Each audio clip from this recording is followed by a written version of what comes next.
weekend. This is how 14. All right, guys. 100 in my info. And big party in the woods. I slept. Was cafe all October. So, what I want to talk weekend here. Okay, good morning, Brian. Thanks and we Randy back out the week. See you guys. 5 years, guys. It's been 5 years. Probably today or a few days ago. It's been 5 years since we bought this place. Let's see what today unfolds as it's our 5th anniversary party bash weekend. Let's see.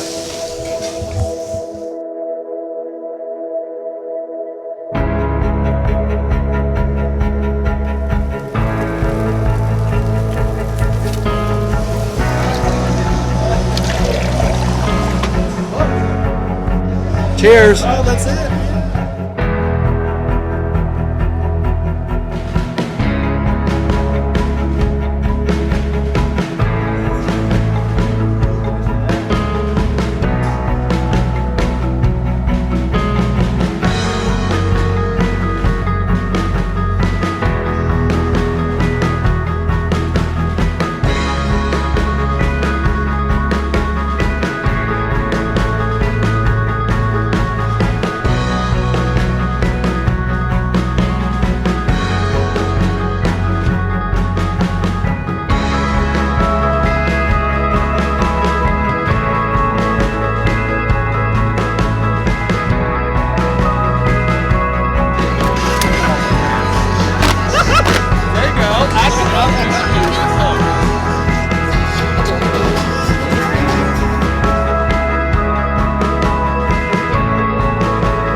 Alright guys, I think that's the end of my video for this 5th year anniversary weekend.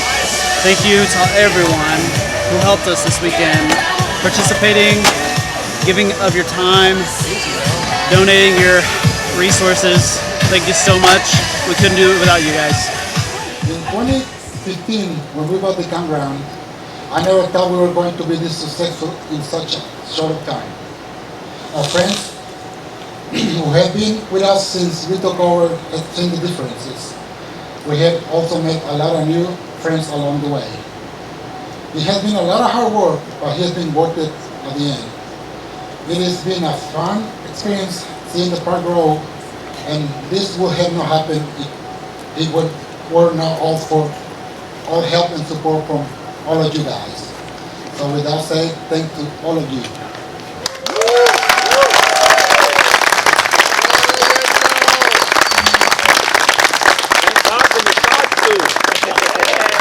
I'm sorry if you didn't know that.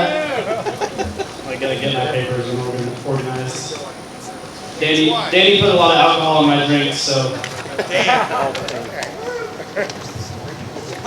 Alright, I like to tell stories, so I'm gonna tell a story. It was late August in 2015 when we bought a new truck and camper. It was a really nice one. It was a beautiful 2002 Ford F550 and an equally beautiful 2003 Travel Supreme triple axle, triple slide, fifth wheel tractor trailer. It was super nice. I mean, super nice. It was a beast of a truck and camper combo that the guys we bought it from had it custom built and ordered from both Ford and Travel Supreme. Many months have passed since we've been, but our first camping trip was to go out to Rock Knot Ranch, which Jim, Rigo, and our close group of friends had been frequenting for some years. I was excited to get out on the road and get away from the house that we were living in and also remodeling at the time. When we got there, we camped in the spot where Bob and Ben had their new fifth wheel next to Dave and Dave. It was awesome. Even more awesome was being able to call it ours and show it off to our friends who were equally as excited for us. Something had changed though at Rock Knot Ranch. It was a different vibe. From my perspective, there wasn't a community atmosphere. Nothing that was bringing people together, nothing that was unifying people to come together. It would just seem like a place that was there, a place where guys came to camp, and that was all. It was about that time when someone mentioned to Jim, hey, are you guys going to buy this place? And of course, thinking to myself, no, we just bought this truck and camper. I think though that Jim had a bit of a light bulb moment. We spent the rest of the weekend enjoying ourselves, but also toying around with the idea. What do we do? Do we buy this place or don't? The weekend concluded and we went home, continued to talk about it, seriously considering. talking about what the future holds, what should we do with this, that, and the other things we're all working on. It was clear, something I hadn't yet known about Jim, was that this was something that he wanted even before this new opportunity came. He was clearly passionate about it, and still is. If my memory serves me correctly, we only talked about it for a few days, and we made the decision one night to talk to Todd, the former owner. And so we did. After we got home from work, we came out here to this place that we only known as a place of leisure and started looking at it for its potential. All the potential fun that we could have, gathering details, figuring out how things would work. We left that night bouncing ideas off each other. Do we change the name? Do we want the same reputation going forward? What changes can we make immediately? All the while still unsure of making the commitment. So many questions. I think I was the biggest skeptic out of the three of us. I was 22 years old, about to be a business owner, a significant part of something. That was scary thinking back on it. We all discussed it and ultimately made the decision to buy this place. We committed to each other and jumped in head first, selling the house, moving into this old, dilapidated house that you can still see parts of over there. Slowly but surely fixing things up, making key decisions that we thought would put us on the right trajectory that was right for us as well as you guys. There have been a few hiccups here and there, but nothing that the three of us and our advisors, Steven, Randy, and everyone else really, couldn't overcome. I probably say this too much in my videos, but it's absolutely worth mentioning that we couldn't have built this place without you guys. It's your community, your campground, and we're just here to facilitate it. I think I can speak for Rigo as well. We all work our tails off, but it's been Jim's vision that has led us this far and further still. So here's to the last 5 years and the next 5 years.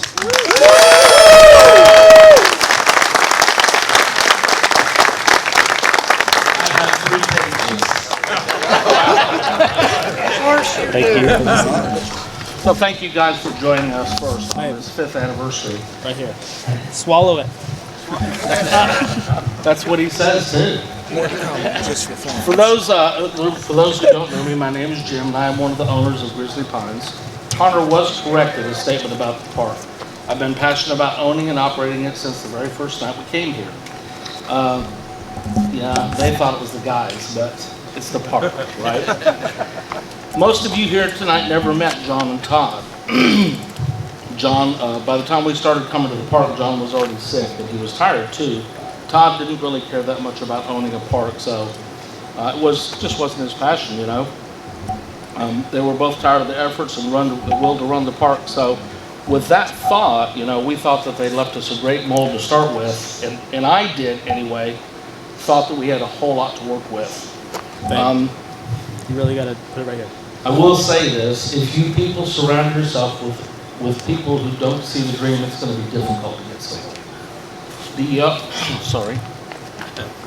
The thing I never told Rigo and Connor was how sad I was to have to sell the Triple Extra camper too.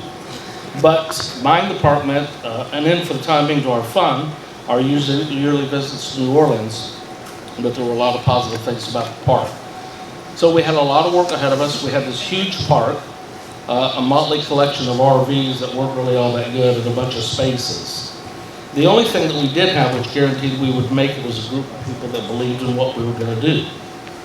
So each and every one of us also had full-time jobs. So we started our jobs in the morning, and then we'd come home in the afternoon and work till late, dark at night to get stuff done. There are quite a few issues that were facing us, and I felt like I had 3 in particular facing me.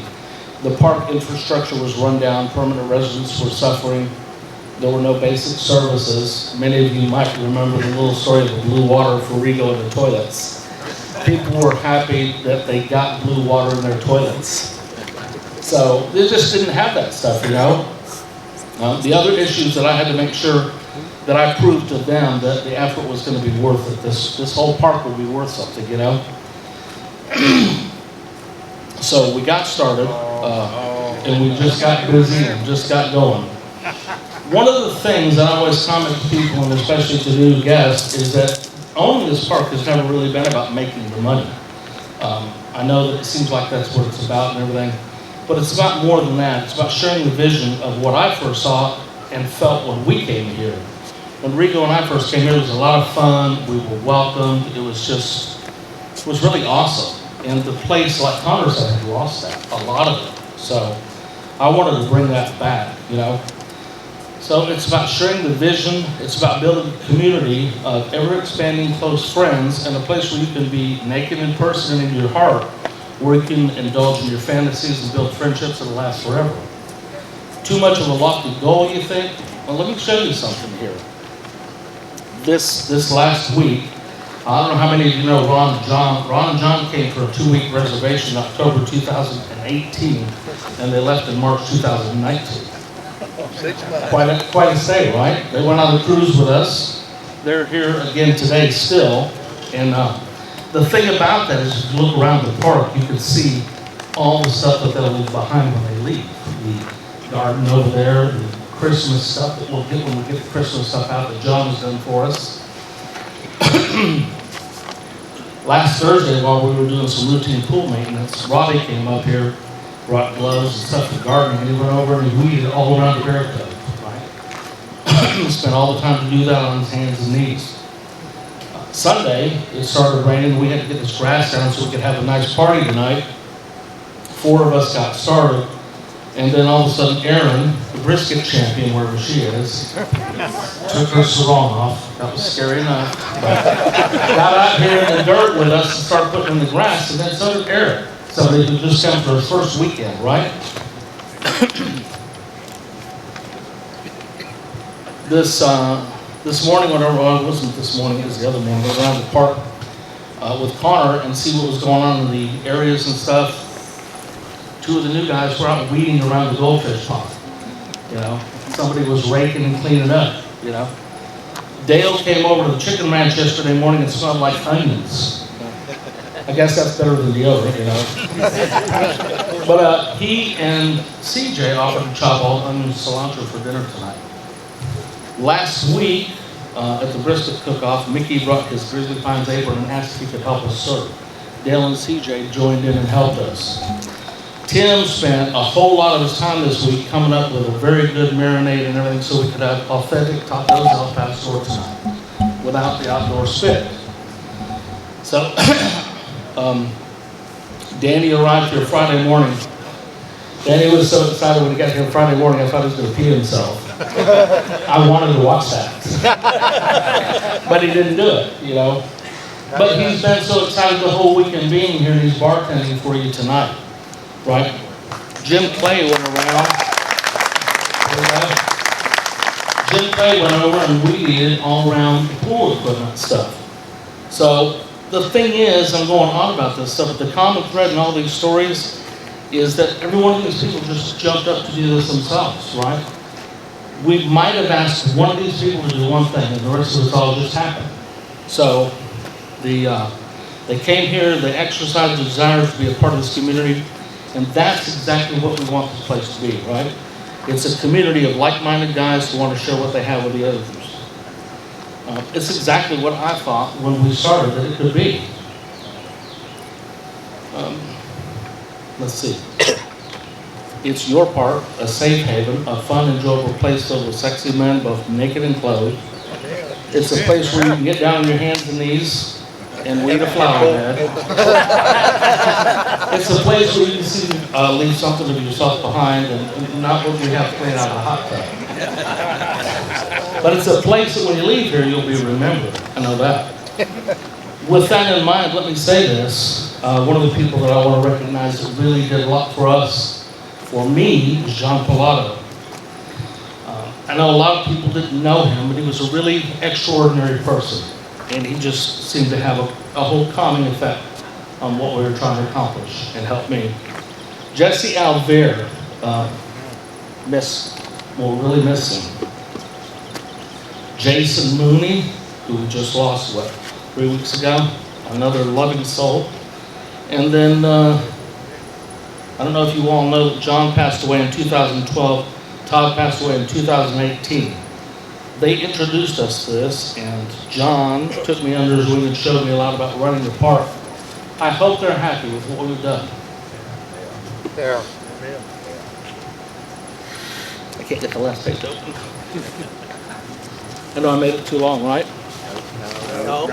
So in closing, let me thank a few people around me, all the time, but I feel like I mentioned Randy, number one, for his constant support, right?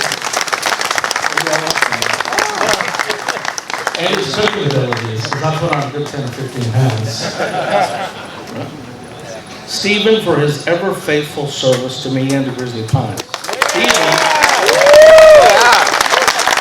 the glue that keeps all of us functioning. I don't overstate it, he really is. He can step in and do whatever you think he can't do, just with ease. And lastly, Rico and Connor for their faith and trust in my dream. For being willing to sell their fifth wheel and to pivot to a whole new path. I know I haven't named everyone that's helped us, and all I can say is thank you to all of our friends for your constant support, for making this the hardest, most inspiring, and most rewarding 5 years.